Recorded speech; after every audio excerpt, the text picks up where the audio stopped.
కుకట్పల్లిలో నివాసముండే సీతారాం సోమవారం కల్తీ కల్లు తాగి అస్వస్థతకు గురయ్యాడు. సాయంత్రం వాంతులు విరేచనాలు కావడంతో ఓ ప్రైవేట్ హాస్పిటల్కు తరలించారు. పరిస్థితి విషమంగా ఉండడంతో గాంధీకి తరలించగా చికిత్స పొందుతూ సీతారాం మృతి చెందాడు. పోస్ట్ మార్టం తర్వాత సీతారాం మృతదేహాన్ని కుటుంబ సభ్యులకు అప్పగించారు పోలీసులు. దీనిపై మోర్ డీటెయిల్స్ మా ప్రతినిధి సురేష్ అందిస్తారు. కల్తీ కళ్ళు తాగి సీతారాం అనే వ్యక్తి హాస్పిటల్లో చికిత్స పొందుతూ మృతి చెందడం జరిగింది. ప్రస్తుతం ఆయన భార్య అనిత ఉంది, ఒకసారి మాట్లాడదాం. అసలు ఎప్పుడు తాగినమ్మ కల్తీ కళ్ళు, ఎప్పుడు ఏం జరిగింది? సోమవారం అయితే ఆయనకి మోషన్స్ పెట్టినాయండి. మోషన్స్ పెట్టినాయి అయితే సాయంత్రం పని చేసుకొని వచ్చేటప్పుడు సెక్యూరిటీ చేసుకొని వచ్చేటప్పుడు తాగేసి వచ్చిండు. ఆయన కూడా తగ్గలేదు, మోషన్స్ అయితేనే ఉన్నాయి. ఒకసారి వామిటింగ్ కూడా చేసుకుంది. పొద్దున్న లేచేవారికి తగ్గిపోతలే అనుకొని నేను బాలబియ్యం కూడా కాసిచ్చిన, అది కూడా తాగిండు. కొబ్బరి నీళ్ళు తెచ్చిచ్చిన, అది తాగిండు. ఓఆర్ఎస్ తెచ్చిచ్చిన, అది కూడా తాగిండు. అయినా కూడా తగ్గలేదు. ఆయన పడిపోతాడు, ఇట్లా లేపుతా ఉంటే పడిపోతూనే ఉన్నాడు. అయితే అది తేలికని లేచిండు. తేలికని లేచే వరకు మా తమ్ముడిని పిలిచిన, చూపించిన. అయితే ఇట్లా ఉండడం బాగుండదాక తీసుకోదాం హాస్పిటల్, కానీ అరుంధతికి తీసుకోయాను. అరుంధతికి తీసుకోతే వాళ్ళు బయట నుంచి చూసి అది మేము పట్టించుకోమమ్మా, ఇట్లా అయింది సీరియస్, గాంధీకే తీసుకోండి అని చెప్పిండ్రు వాళ్ళు. సరే అని గాంధీకే తీసుకోండి. తీసుకొచ్చేవారికి చేయబట్టుకుండు, బాగానే ఉండి అది చేస్తుండు. స్ట్రెచ్చర్ మీద తీసి అటేసి ఇటేసి వాళ్ళు అది ఒత్తిండ్రు. ఆటో పనిచేస్తలేదని ఒత్తిండ్రు.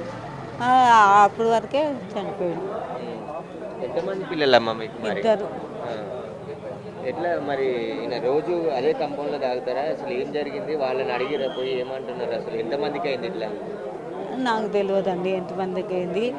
మా ఆయనకి ఇట్లా జరిగింది. ఇద్దరు పిల్లలు, నాకు ఇద్దరు పిల్లలు గతి ఏం కావాలి? ఆయన ఒక్కడే, నేనా ఏం చేయలేను. ఇద్దరు పిల్లలు గతి ఏం కావాలి? ఏం పని చేస్తాడు మీ ఆయన? సెక్యూరిటీ చేసిన 10,000 వస్తాయి అంతే ఆయనకి. రోజు అదే కళ్ళు కంపౌండ్లో తాగుతాడా? 2-3 రోజులకు ఒకసారి తాగుతాడు అదే కంపౌండ్లో. తాగేసి వస్తాడు, పండుకుంటాడు. అట్లనే అనుకున్నాం, మళ్ళీ రోజు లేస్తాడులే అని అనుకున్నాం.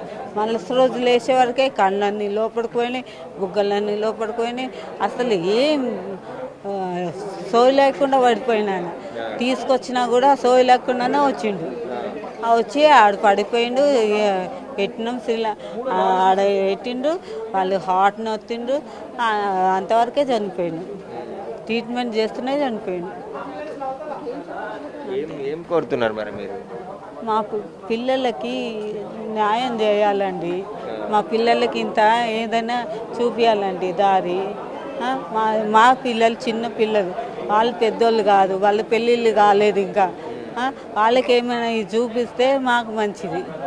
ప్రభుత్వం కూడా సీరియస్గా తీసుకుంది. కల్తీ కళ్ళుపై పూర్తి విచారణ జరిపి చర్యలు తీసుకోవాలని చెప్పేసి కూడా ఆదేశాలు జారీ చేయడం జరిగింది. ప్రస్తుతం సీతారాంకు 2 పిల్లలు ఉన్నారు. ఆయన చనిపోవడంతో 2 పిల్లలు అనాథలయ్యారు. దానికి సంబంధించి ఆయన కుటుంబాన్ని ఆదుకోవాలని చెప్పేసి కూడా ఆయన భార్య అనిత వేడుకుంటుంది.